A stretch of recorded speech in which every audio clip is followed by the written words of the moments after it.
at muli nating balikan ang Panginoon ay nananalangin doon sa Hardin ng Gethsemane matapos yung tinawag nating Last Supper. Actually, Last Supper before crucifixion. Kasi nagkaroon pa naman sila ng maraming kainan pagkatapos ng 40 days. Matapos ang Panginoon ay bumangon mula sa mga patay. At ang Panginoon ay inaresto. Natatandaan na natin na madilim noon at may mga dalapang ilaw ang mga umaresto. Isang patunay na hindi umiilaw ang ulo ng Panginoon sapagkat kung nangyari yan ay di napakadali niyang hulihin at hindi na siya kailangan pang halikabibudas para lang makilala ng mga aaresto.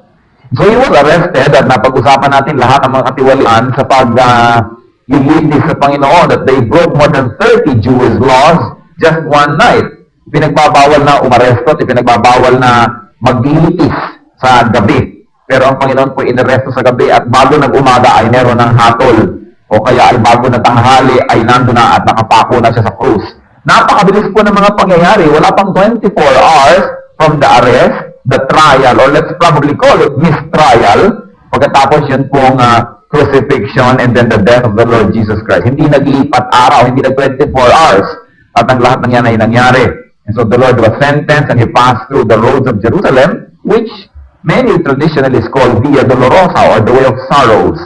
Tinetrace po yung mga dinaanan niya, yan ay according to tradition lang naman. At napakarami po nagpupunta dyan, lalo kung Semana Santa at sila ay nag-aayuno doon. At marami sa kanila naglalakad ng paluhod doon sa mga kalye na yun at tinetrace nila ang Panginoon, ang dinaanan niya. Although of course the Bible does not require us to do this. The Lord does not require sacrifice of us because the Lord requires obedience.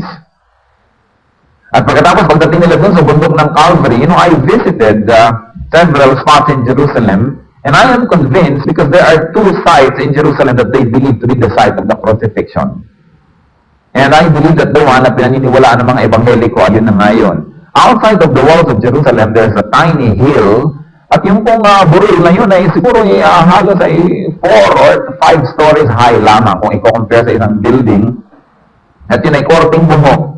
Kahit malayo kayo, kitang-kita yung korting bungo, yung hill na yun, at sinasabi nila yun yung place that skull. Golgotha means bungo.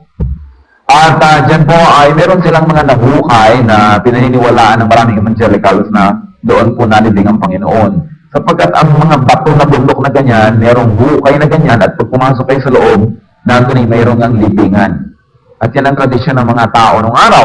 Doon naman sa labas ng libingan na yon ay merong korting isda na nakaukit sa bato. Yan po ang kauna-unahang simbolo ng mga Christians, isda. Kasi sabi ni Lord kay Peter, I will make you fishers of men. Kaya yung mga Christians, ginawa nilang korting isda ang kanilang symbol. Later on, alam mo na uso yung cross as a symbol of Christ. When the pagans of Rome started to use it, the cross was never a Christian symbol up to the time na hindi pa nirurule ng Romano ang Christianity. Now, inside the tomb, may nakalagay po doon sa pinto, He is risen, He is not here.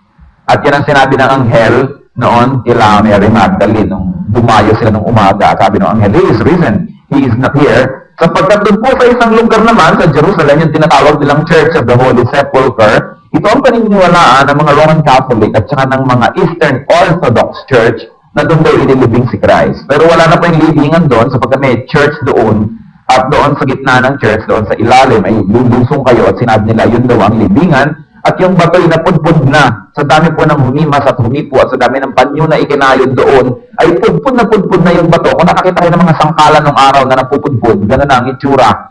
Kaya naman, doon sa pinaniniwalaan ng mga evangelical Christians na doon inilibing si Lord, ang laki-laki mong nakalagay, He is risen, He is not here. So as not to encourage superstitious beliefs, dahil baka pati yung mga bato ay sambahin na naman ng mga tao.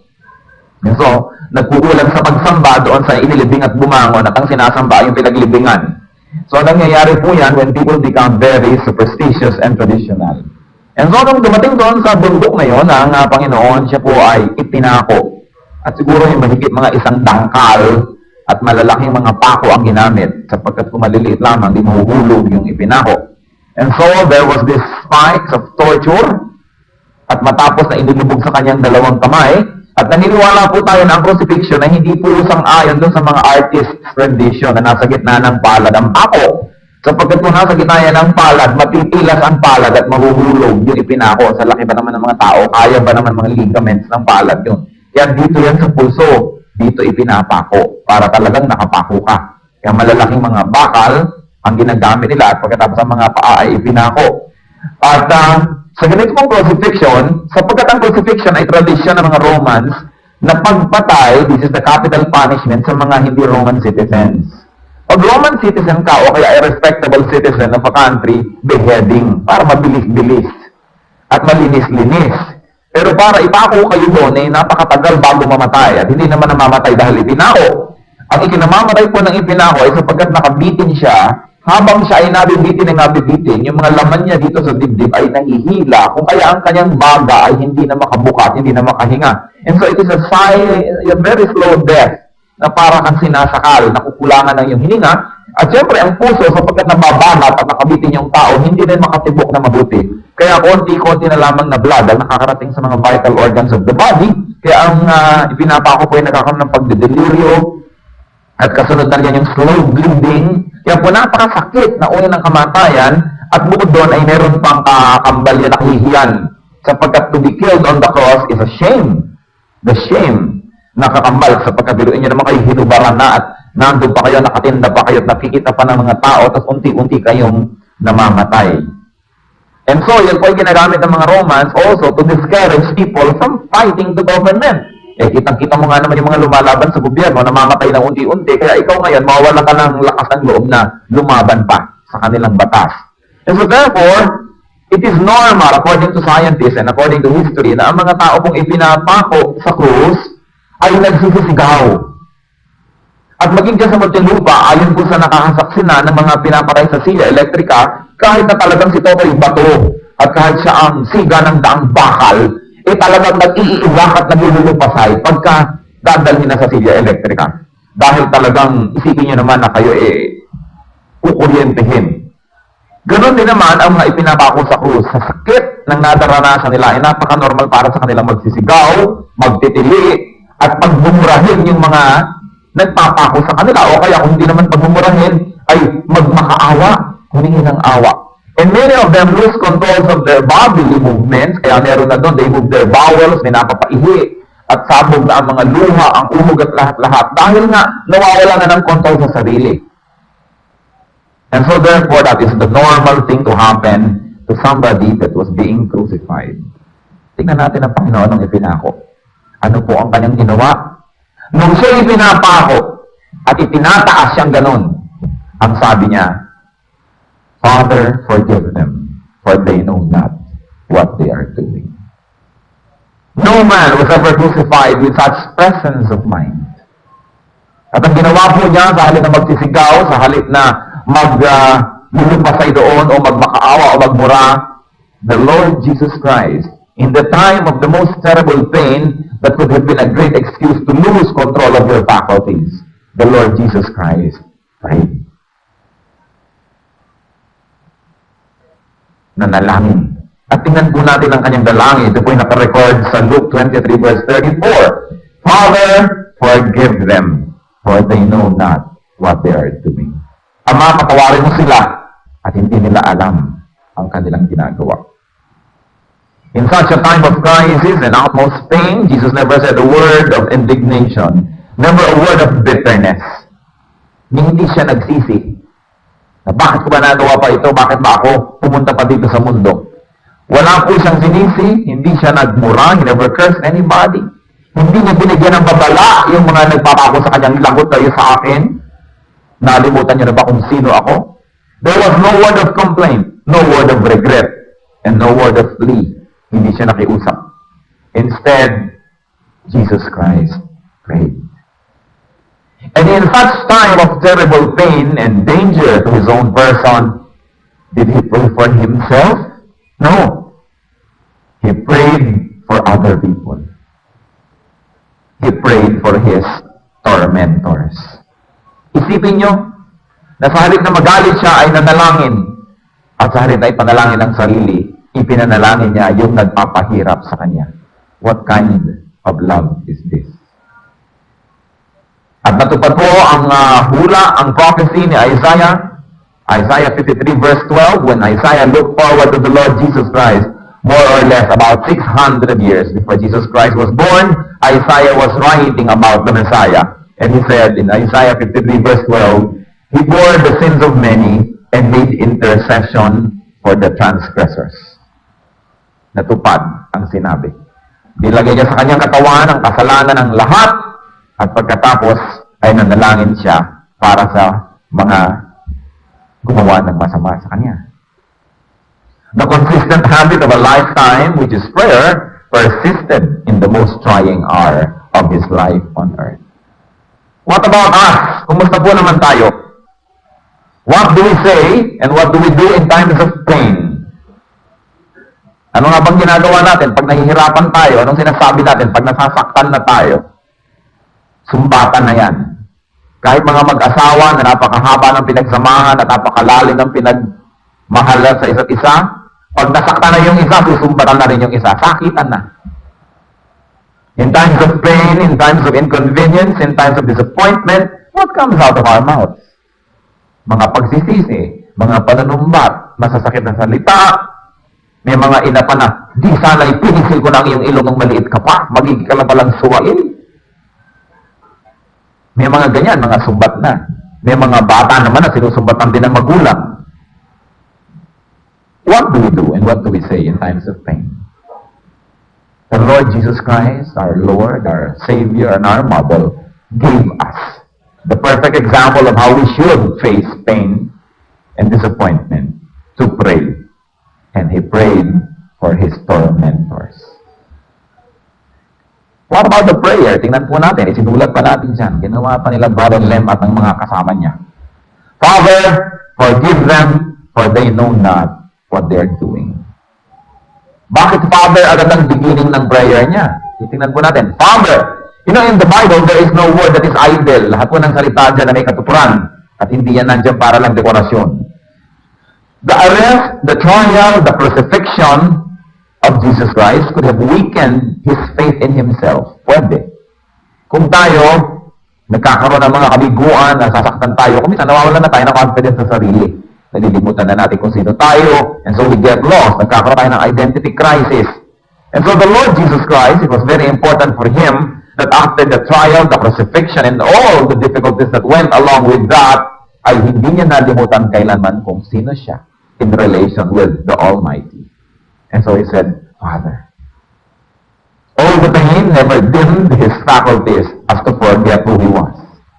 And as to recognize the Father in heaven from whom he came. And so, buong-buo pa ang kanyang faith, ang kanyang conviction, at ang kanyang self-identity. In spite of everything that happened. Na napakarami nagsasabing, hindi ka naman siguro talaga anak ng Diyos. Kung Diyos ka nga, bumaba ka dyan. Sige nga, at pakawalan mo yung sarili. Kaya tayo naman kung nagbibiguri na naghihirap na ang loob, maaari nga tayong matempt na ano nga ba, sino na nga ba ako? Marami sa mga kabataan, pagka sila'y nasasaktan, pagka sila'y nadidisiplina, nagdududa kung sila'y mahal ng kanilang magulang. At yung iba nga nagdududa pa, baka ampon lang ako. Ako ginaganito.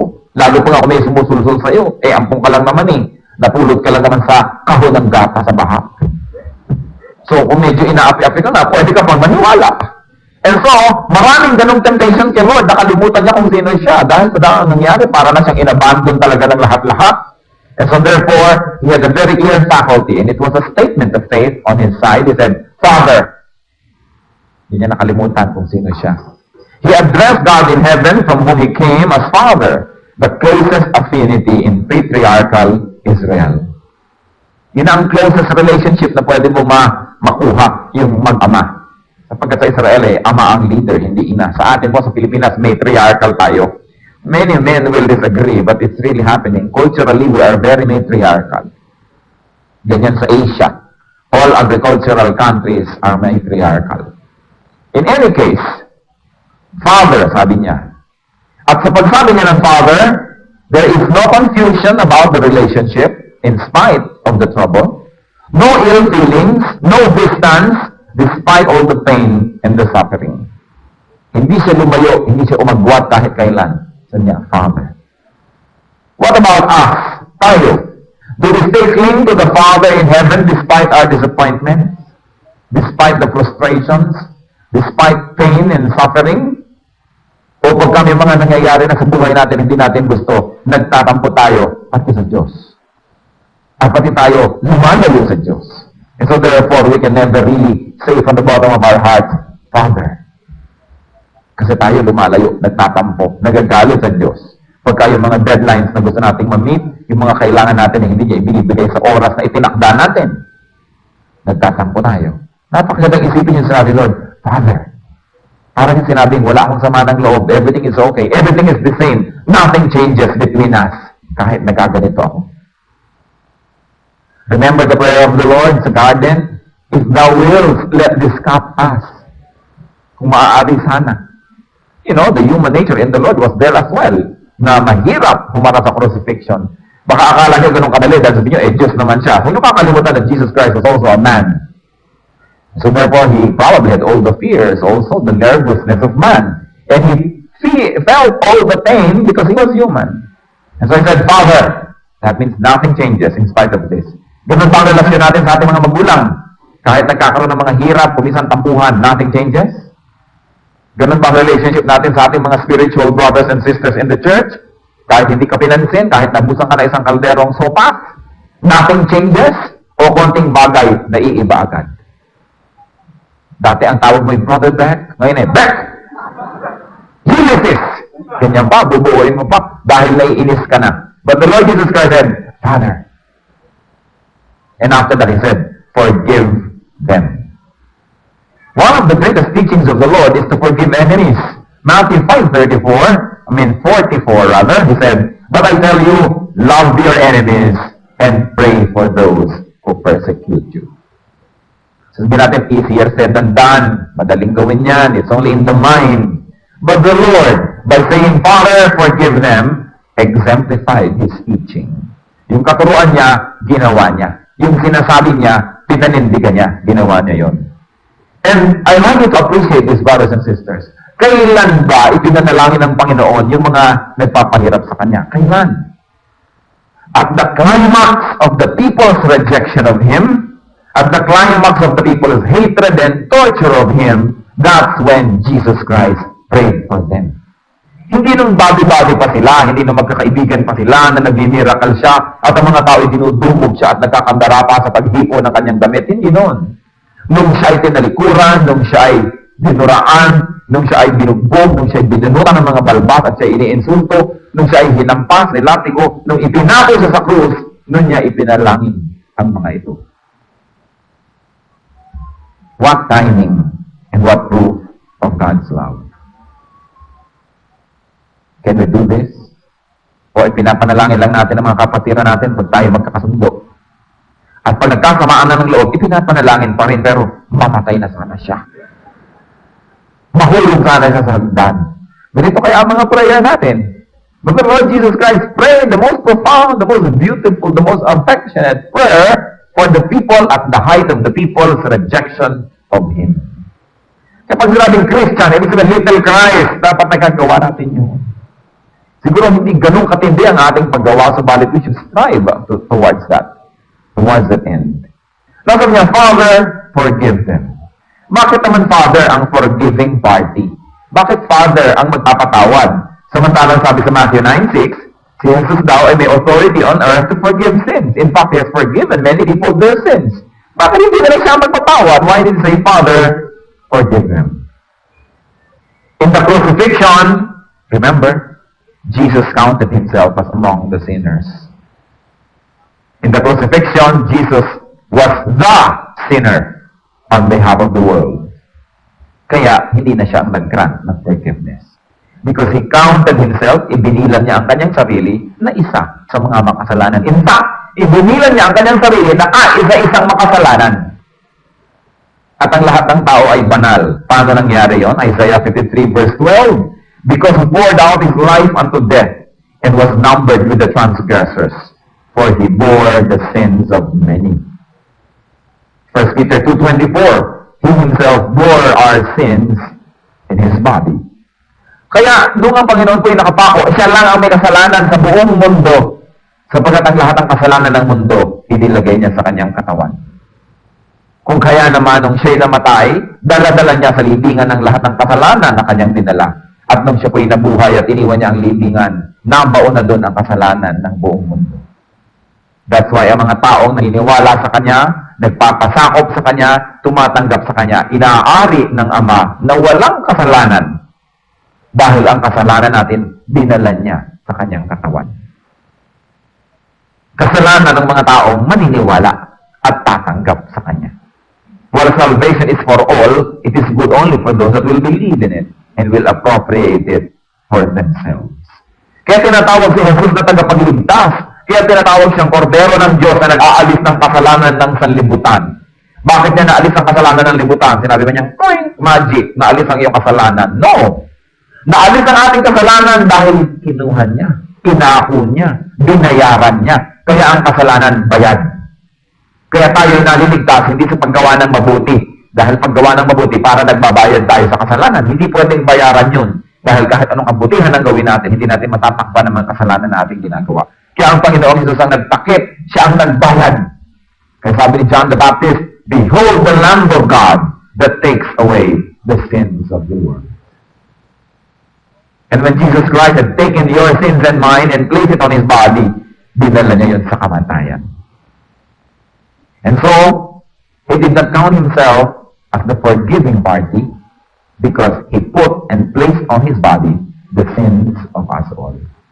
Kaya tinatawag siyang tagapagligtas. Hindi quits, hindi forgive and forget, but the Lord paid the price. God's justice demanded that sin must be paid for. And God's mercy required that He pay for our sins. When Jesus Christ paid for our sins, sin was paid for, but the sinner did not pay. Yun ang ibig sabihin ng love. Kaya sabi sa John 3:16, "For God so loved the world that He gave His only begotten Son, that whoever believes in Him will not perish, but have everlasting life." Naliligtas tayo hindi sa pagpupunyagi, hindi sa paggawa ng mabuti, hindi sa pagsali sa relihiyon, hindi sa pagsunod ng mga kaugalian. Naliligtas tayo sa pagpapasakop kay Jesus at sinasabi natin, "Jesus Kristo, yung kasalanan ko, ibilang mo sa mga dinala mo sa kamatayan para hindi na ako magbayad pa." Kaya tayo naliligtas sa pananampalataya. We are saved by faith, not by works. Ano naman po ang inialok ng Panginoon sa Ama para masabi niyang, "Father, forgive them." Ano, quits na lang? Ganun na lang ba yun? Kalimutan na lang? Christ's bargaining chips for the deal of forgiveness was His own blood. Hindi pwedeng ang kasalanan ay kalimutan ng walang bayad ng dugo. Yan po ang sabi sa Hebrews 9:22, "Without the shedding of blood, there is no forgiveness of sins." Liban na ang dugo ay tumigis, walang kabayaran ang kasalanan. Kaya ang ginawa naman ng Panginoon, binayaran niya ang ating kasalanan ng kanyang sariling dugo. Kaya malakas ang loob niya na sabihin, "Father, forgive them, for they know not what they do." When the Lord says, "Father, forgive them," ang ibig sabihin niya, "Father, forgive them at my expense. Forgive them and condemn me. Father, forgive them and charge it to me." Kaya po tayong mga tao, wala tayong kapangyarihan at wala tayong karapatan na manalangin sa Diyos para sa kapatawaran ng kasalanan ng ating kapwa. Dahil anong ibabayad natin? Kung sinabi mong, "Diyos, patawarin po ang kasalanan ng lolo kong namatay," anong iniaalok mong bayad? Iaalok mo ba ang iyong dugo? Huwag na, lolo ko lang naman. Ganun kaya yun. At kahit pa tayo willing, yung dugo mo, ihuhugas mo sa lolo mo, di lalo yung dumumi. Yung dumi niya at dumi mo, nagsaka pa. Lalo na siyang nakondem. Kaya po hindi natin maaaring ipanalangin ang namatay na. Kaya hindi ipinananalangin ang kapatawaran ng isang taong namatay na. Sapagkat wala tayong karapatan na humingi sa Diyos ng kapatawaran ng kasalanan ng iba. Dahil wala tayong ibabayad. Ang Panginoong Jesus lang ang nagkaroon ng ganong karapatan. Sinabi niya, "Father, forgive them and charge it to me." Kayo po ba ay mamamatay sa krus ng Kalbaryo para sa isang kamag-anak na namatay? Para siya patawarin? Dahil ang lahat ng kasalanan ay bayad ay dugo. Hebrews 9:22, "Without the shedding of blood, there is no forgiveness." Kaya po, maling paniniwala at umaasa sa wala ang nananalangin para sa namatay na. At ito po ay napakalaking pandaraya sa atin, kaya kailangan po tayo makalaya dito. Pero inyo, kung ako'y nabubuhay sa mundo, at ako'y hindi naman nagpapaka-Diyos, at hindi naman ako nagsusuko ng buhay ko sa Diyos, sasabihin ko, pag namatay ako, ipanalangin na lang ako, ha? Bahala na kayo. Eh di ako'y nadaya, na nung namatay ako hindi ko tinanggap ang Panginoong Jesus bilang tagapagligtas. Hindi ako naligtas. Yun pala, yung kahit magdasal ng buong daigdig para sa akin, wala rin mangyayari. Eh di nadaya ako. Napalagay ako sa impyerno at hindi na ako ngayon nababawi. Kaya dapat po tayong makalaya sa kasinungalingan na yan ng pagdadasal para sa mga patay. Sapagkat kung hihingi tayo ng kapatawaran, dapat ay may bayad, dugo, at dugo lang ng Panginoon. Hindi naman maaaring, Lord, patawarin niyo po ang lolo ko at i-charge niyo kay Christ. Ano naman ang karapatan natin na ipasubo siya doon? Sa ganong klaseng kondisyon, para din tayo may utang tindahan, ang magbabayad mo, nanay ko. Diba? Hindi tama. Maliban na lang kayo inutusan ng nanay niyo na mangutang para sa kanya. Pero yung pupunta sa tindahan ng nanay, na-discover na lang kasi haba na pala ng release ng tren ang listahan ng kanyang utang, it is not right. Dahil wala naman tayong karapatan na ipasubo ang ating kapwa. Sa panahon po ng kamatayan, kahit sino sigurong taong relihiyoso, at kahit siguro sinong taong nagpaka-banal-banal, hihingi pa rin ng tawad sa Diyos sa kanyang kasalanan. Sapagkat alam niya na kahit gaano sa kabila at gaano siya kabanal o ka-relihiyoso, ay meron din siya talagang mga kasalanan. Kaya hihingi ng tawad. Pero nakita niyo po ang Panginoon, hindi man lang humingi ng tawad para sa kanyang sarili, ang hinihingi ng tawad yung mga taong tinubos niya. Either he was a perfect impostor or he was perfectly holy. Kaya hindi siya humingi ng tawad. And of course, we believe that the Lord was perfectly holy. Wala siyang sukat ihingi ng tawad. Kaya up to his last dying breath, kasalanan ng iba ang kanya pong pinagtuunan ng pansin. The Lord knew that he needed no forgiveness because he lived a perfectly sinless life. 1 John 3:5 says that, in him is no sin. And Hebrews 4:15 talks about Jesus Christ. He was tempted yet without sin. Tinukso pero hindi nagkasala. Wala siyang bahid ng anumang karumihan. Ngayon ang tanong po, sabi, Father, please forgive them. Sino yung them? Si Sister Kleng Saino kaya yun? Diba? Si Joel Danan kaya yung them na yun? O si Rolly Achico kaya yun? Sino kaya yun? O si Aling Epang na kapitbahay ninyo? Marami pong mga paniniwala kung ano po itong them. May nagsasabing yung them ni Lord, yung mga Romano na nagpako sa Kanya. Meron naman pong nagsasabi ito yung mga Hudyo na nagnilit kay Pilate na siya ay ipako. And yet, may mga naniniwala.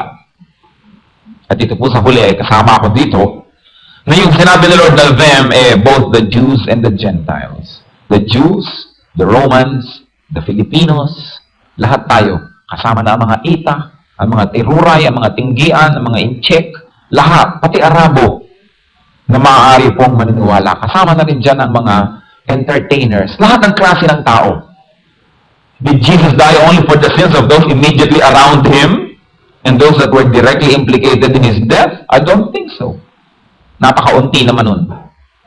The Lord Jesus Christ died for the sins of the world because the sins of the world necessitated the Lord's death on the cross.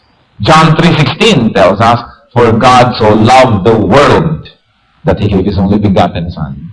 And so therefore, the death of Jesus Christ is for the world, for everybody. Ngayon, yung pong general niya, yung kanyang prayer na ito ay merong general at merong specific qualities. Yung sinabi niyang, forgive them for they know not what they do, the general implication is that the prayer was for the sins of all men at all time. And then also, together with that, and not the expense of that, together with that, there is also specific meaning. Forgive them, the people directly involved in His crucifixion. And that we will discuss a little bit later. Ano ang premise ni Lord for forgiveness? Dalawa. Forgive them and charge it to me. And the second reason why Jesus was asking for forgiveness, forgive them, for they do not know what they are doing. And so kung i-apply po natin yung specific prayer, meaning for the people directly involved sa kanyang crucifixion at saka trial, Kung yun po ang gagawin natin, application, yung specific. Therefore, God's forgiveness and the forgiveness that the Lord was asking for did not include Pilate or Judas or the people that knew what they were doing. Katulad ni Pilato, alam na alam niyang mali ang ginagawa niya, kaya di pa hugas-hugas pa siya ng kamay kasi hindi niya din matake yung ginagawa niya. So alam niyang mali, alam niya. Judas knew what he was doing, and so therefore, whom did the Lord pray for? In the specific category, remember, may general, yung para sa ating lahat. Those who knew not what they did. Hindi maaaring kasama, muli, sabanggitin ko, si Judas o si Pilato o yung mga iba pa na alam nila ang kanilang ginagawa. Sins of ignorance are more easily forgivable than sins of knowledge. Peter said to the Jews later on, nung mga naniwala na sila sa Lord, Acts 3:7, "Now, brothers, I know that you acted in ignorance, as did your leaders." Sabi na nung araw, kasama siguro kayo sa nagpapako kay krus, kay Lord sa krus, pero alam ko, you did it out of ignorance dahil mangmang kayo, hindi nyo naintindihan. Hindi nyo alam ang inyong ginagawa. Maging si Pablo, sinabi niya yan sa 1 Corinthians 2:8. None of the rulers of this age understood it. Yun daw si Lord. For if they had, they would have not crucified the Lord of glory. So there was ignorance.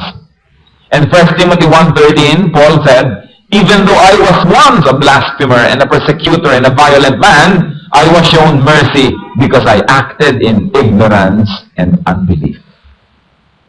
Now, I'd like you to take note of one very important thing. Ignorance does not make sin excusable.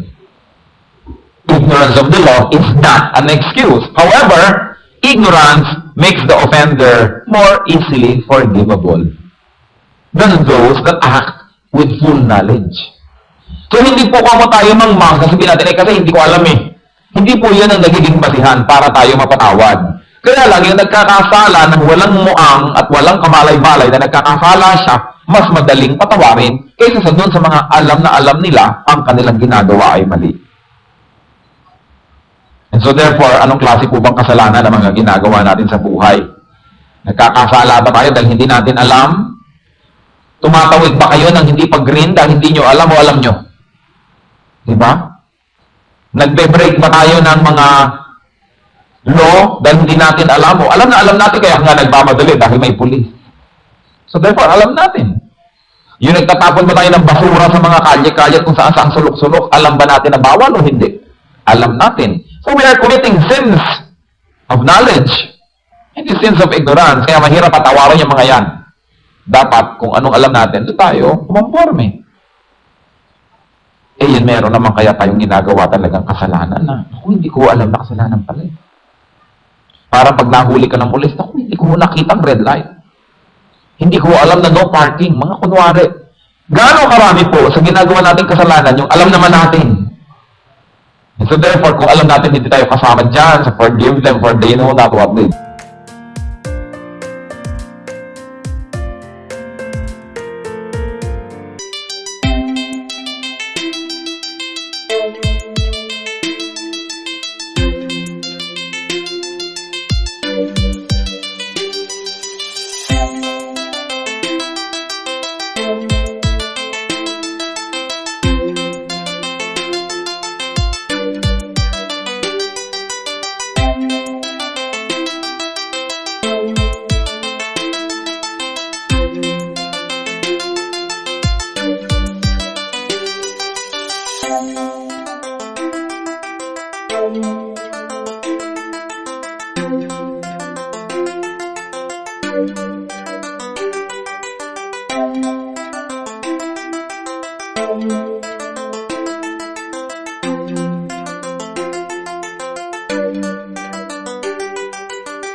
Naman yatang mag-forgive.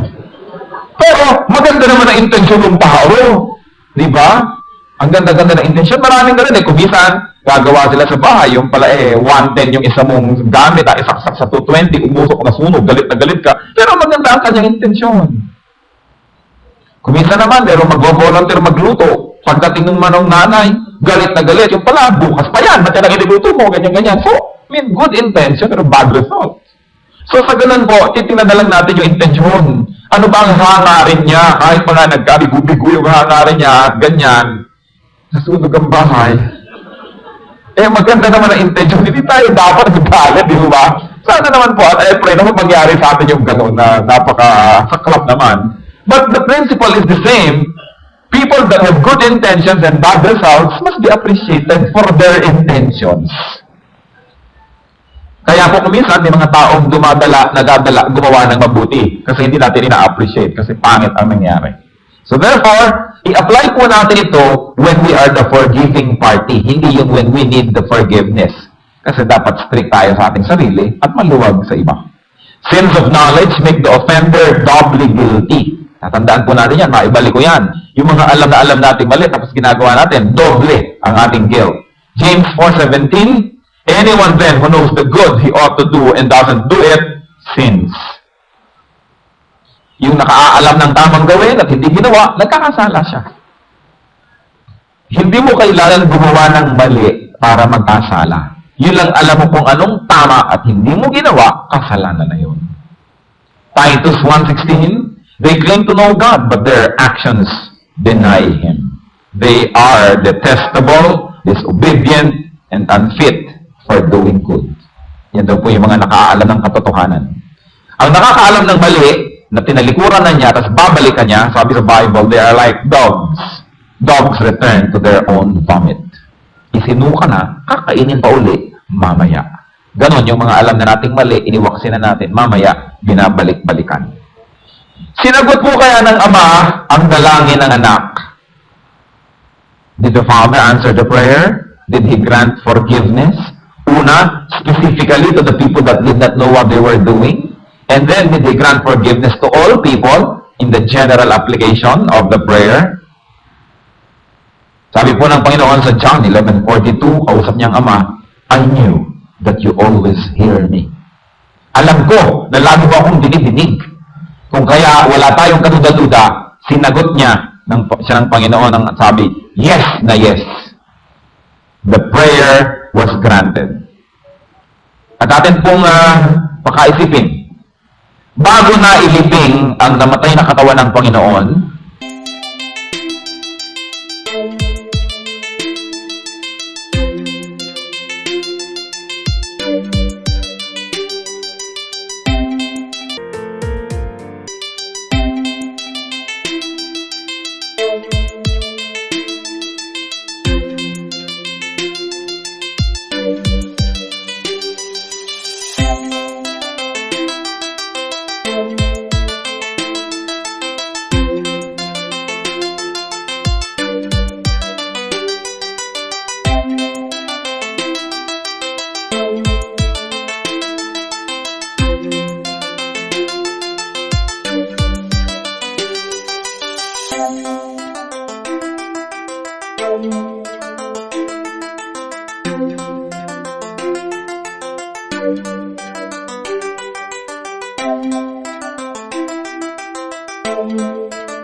the benefit. Ganon din ang forgiveness. Yan ay para sa lahat, subalit yung tatanggap lang ang makikinabang. Kailangang tanggapin. The Lord forgave. The Lord forgave the gravest sin ever committed by man against God. Christian, you too must forgive. We all must forgive. Can we be offended more than the Lord was offended? Maaari pa kayang mangyari na tayo masaktan, mapagtaksilan, mapahiraman, nang hihigit pa sa tinanggap ng Panginoon? Hindi na siguro. Imposible na. Kaya kung nakaya niya magpatawad, dapat tayo rin. Luke 6:37, forgive, and you shall be forgiven. Ephesians 4:32, be kind and compassionate to one another, forgiving each other, just as in Christ, God forgave you. In closing, closing, I just would like us to look up to the Lord and say, Lord, thank you for the forgiveness that you gave me. Pasalamatan natin ang Panginoon sa pagbibigyan niya ng kapatawaran sa ating kasalanan. At bilang patunay at patotoo ng ating pasalamat, magpatawad tayo. Magpatawad tayo. Kung sino man ang ating dapat patawarin. Let's be alone with God for a while. Let's bow our heads in the presence of the Almighty. Sino ang dapat yung patawarin, mga kapatid? He who fails to forgive burns the bridge over which he too must pass. And so let's think about this. Sinong dapat nating patawarin? At ngayon, magpatawad tayo sa ating puso. Magpatawad tayo. At kung meron tayong dapat hinga ng tawad, humingi tayo ng tawad. If you have to rise from your seat and ask forgiveness, do it. It is a holy thing to do. Hindi yan nakakahiya. Yan ay isang napakaganda at marangal na bagay na humingi ng tawad. And so if there's anybody here, meron tayong mga kasama dito, alam natin, kailangan natin hinga ng tawad. Ibigay natin yan. Dapat humingi tayo. O kaya kung meron namang dapat tayong bigyan ng tawad, humihingi na ng patawad nun pa, ayaw pa natin, ibigay na natin ngayon. And so let's be alone with God. Think of the people that are not here, forgive them. And think of the people that are here, forgive them and approach them. And if the people that you need forgiveness from are here, rise from your seat. Ask for forgiveness. God is calling you. Don't harden your hearts. Let's obey the Lord. Let's be alone. And I'm going to give people a chance to go to people to either grant or seek forgiveness. Kung nandito, yung dapat patawarin o hinga ng tawad. Yung mga wala, patawarin natin in the Spirit. Let's be alone with God for a while and consider how He forgave. And to those of you who would say, Lord, I find it very hard to forgive. I like to forgive, pero hindi ko yata magagawa on my own. I need your miracle. And if that is what is in your heart, and you say, I like to forgive, but it's so hard, it seems like I cannot, but I need the power of the Holy Spirit, and you want to receive that power today, stand up, I will pray for you. Anybody who would say, Lord, I like to forgive, but I find it hard. Anybody that would like the Lord's power? Yes, sister, the Lord sees you. Who else? The Lord needs to empower us. Mahirap mag-forgive kung sa sarili lamang natin. Who else would say, Lord, I like to forgive. I know I must forgive, but I cannot on my own. Hindi ko kaya kung sa sarili ko lang. Bigyan niyo po ako ng spirito to do it correctly. Who else? I will pray for you.